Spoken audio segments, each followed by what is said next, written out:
Alright, magandang gabi po sa inyong lahat. Batang Maynila to, it's update lang po tayo dito sa kaso ni XPO1 at ex-Supreme Court employee. Lahat po ex na. Kasi nahubaran na itong taong ito simula nung insidente na kung saan siya ay nasangkot sa isang gitgitan. Nangyari kasi mga kababayan, nagkaroon ng gitgitan between dito kay Wilfredo Gonzales at doon sa isang siklista. Syempre yung siklista nasa bike lane. Kaya nagkaroon ng gitgitan kasi itong tulongges na si Wilfredo Gonzales nandun sa bike lane. Ang luwag-luwag ng kalsada, sumisiksik doon sa bike lane. At ayon sa mga kwento, medyo tinapik nung siklista yung sasakyan kasi nga mahuhulog na siya sa gutter. So, anong nangyari, sinundan nitong tulongges na ito yung siklista. At nung naabutan, siya ay lumabas ng sasakyan at biglang binatukan itong siklista. At nung akto nga mukhang lalaban yung siklista, naglabas ng barel itong si Mr. Gonzales. At hindi lang siya nasiyahan sa paglalabas niya ng barel, ginawa niya, kinasapan niya yung barel. At yan po ay nakuha ng video. So kumalat po yung video 20 days after nung insidente. At nung nag-viral na po yung video, bigla na lang nagkaroon ng press conference etong si General Torre na ngayon ay nag-resign na. O dahil ang ginawa niyang press conference para dito kay Mr. Gonzales lumalabas sa palpak. Sising-sisi etong QCPD hepe, etong si QCPD head General Torre doon sa ginawa niya, at sising-sisi siya.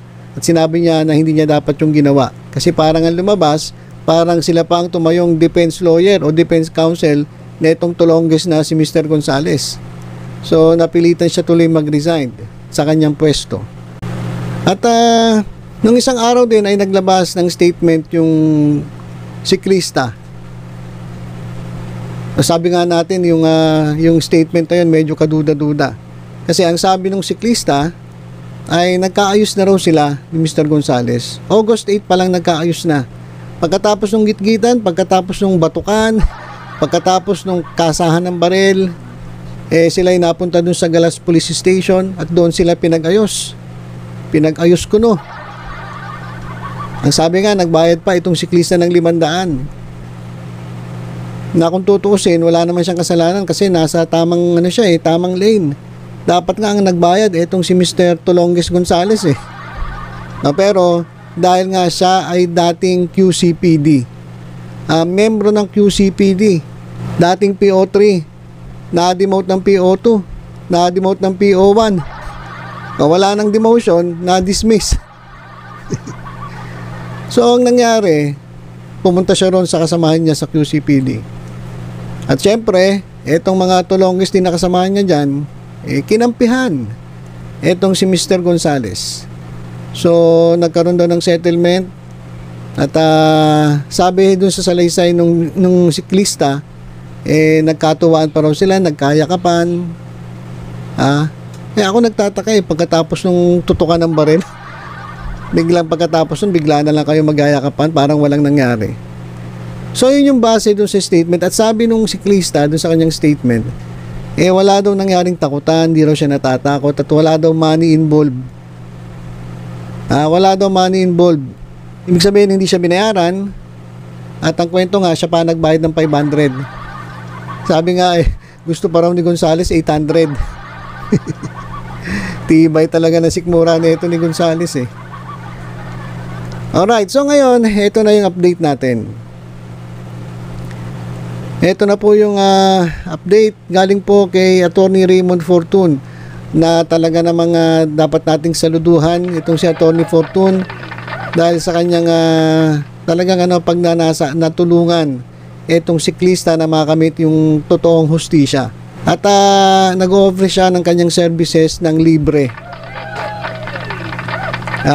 Dekalibre itong abogado na to, hindi to basta-basta. Kaya kung babayaran mo to, malaki. Pero para lang makamit ng siklista na katulad niya, siklista rin kasi to si Raymond Fortun So, nararamdaman niya yung nararamdaman ng siklista, kaya free of charge yung kanyang serbisyo at tutulungan niya itong kapwa niya siklista na hanggang ngayon hindi pa nagpapakilala, pero tawagin na lang natin siya sa initial na AB. O yan, medyo lumalabas na eh. Ngayon may initial na siya, dati wala talaga. So, si AB, ito po yung siklista. So, ito ngayon ang update natin. Nakausap na ni Raymond Fortun, ni Attorney Fortun, yung anak ni AB, nung siklista. So, ang anak niya ay tawagin na lang natin sa initial na EB. O siya po ang 18-year-old na anak ng siklista. At dito, ayan, inilabas na ni Attorney Fortun, etong si EB. At kinukumbinsi raw ni EB ang kanyang tatay para lumabas at mag-testify laban dito kay Mr. Gonzales. So, lumalabas na yung totoo na kaya ayaw nilang lumabas at tumistigo at magsampa ng kaso dahil sila ay natatakot. So, yan po yung lumalabas ngayon base dito sa inilabas ni Attorney Fortun na screenshots ng usapan nila ng anak ni AB, na si EB. At inilabas rin ni Attorney Fortun yung screenshots ng pag-uusap ng anak dun sa kanyang ama. Ito babasahin lang natin yung ilan sa mga naging usapan. Sabi nung anak niya na si EB, mananatili tayong takot for the rest of our lives if we are just gonna let this pass. Sabi naman ni AB, sabi nung siklista, paano kung pagganahin niya ang connection niya at ipariding in tandem niya ako, ano na magagawa? May tutulong ba sila sa atin? So ito na yung totoong lumalabas, na kaya ayaw lumabas ng siklista dahil natatakot siya sa kanyang buhay. Siguro nasabihan siya na baka ipariding in tandem siya.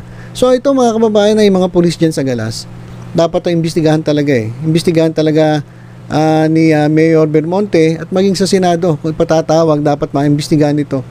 Sobrang trauma ang nararamdaman nitong siklista. At ito naman yung ito yung message ni EB kay Attorney Fortun. Sabi niya, "Sir, good evening. I am the son of the cyclist, the one in your post. I'm just worried that my dad won't get the justice he deserves. At the same time, I am super thankful for your support towards my dad. Mabuhay po kayo. I hope that you can convince my dad to file a case." Sabi naman ni Attorney Fortun, "I will defend him and get justice for your dad. You have my word." At sabi nung anak nung siklista, "Attorney, I'm trying everything I can para mag-step up si dad ko. Ayaw lang ng family ko na ma-reveal identity ng dad ko. They don't want any threats. Thing is what I want to say to them, whether lumabas si Papa or not, if the man wants a threat, he will. So for me, the better solution to this is to step up. Concern ng dad ko is baka di na kami bumalik sa dati naming life and baka maapektuhan pag-aaral namin." So yun yung sinabi nung ni EB, yung anak ni AB, yung siklista. At ito pa yung ibang screenshots ng usapan ng mag-ama. Alam nyo, nakaka-touch ito.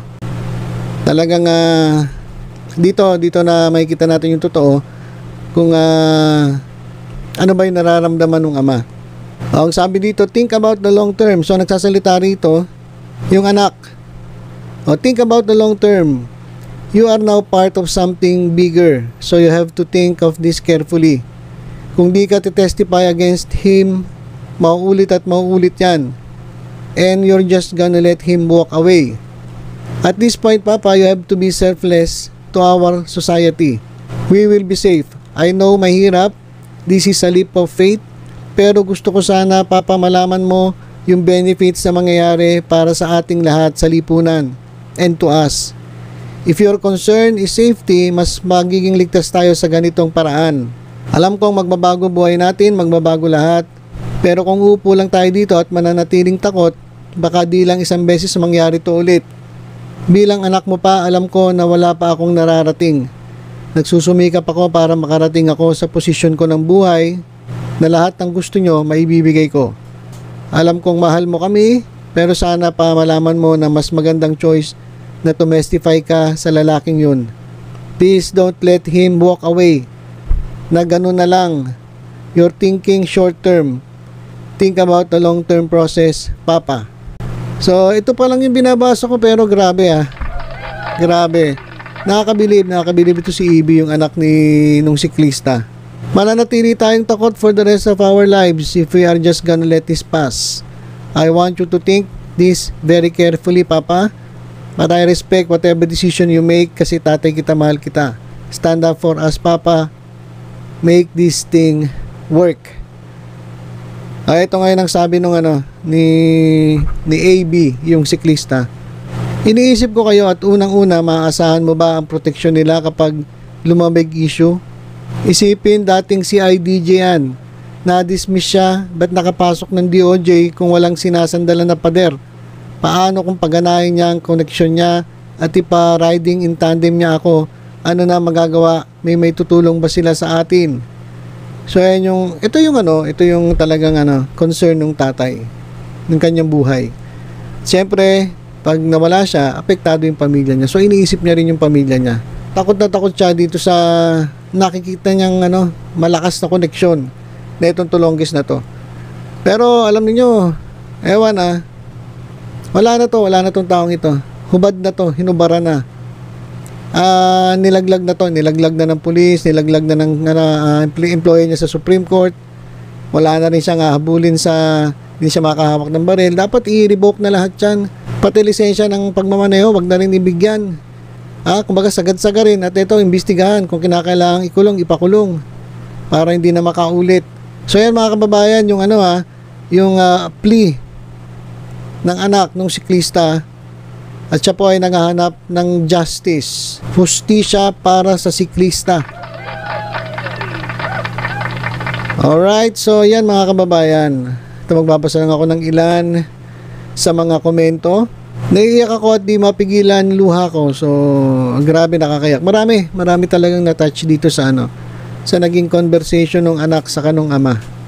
Grabe, no? Ang simple-simple na buhay, nagbabike lang siya, nag-exercise.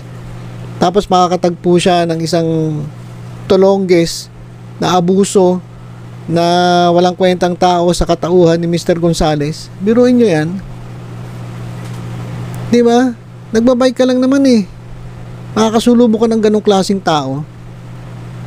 Na sobrang maabuso. Kaya dapat talaga maparusahan ito Napakayabang na tao. Biro mo na-dismiss PO1 pa rin. Walang narating sa karir. Palibasa, Tulonges, abusado. Hanggang matanggal sa serbisyo, abusado pa rin. Tingnan natin kapag nakulong na, tingnan natin kung abusado pa rin ito sa kulungan. Tingnan natin yung tapang mo dyan sa kulungan. So yun po muna mga kababayan. At abangan natin yung mga susunod na mangyayari. Sa tingin ko naman ay mako-convince ni EB, yung kanyang tatay na si AB, itong siklista, at maging ni Attorney Fortune na ito'y mag-testify at i-diin, i-pin down itong Tulonges na to na sobrang abuso. Dapat talaga ito makulong.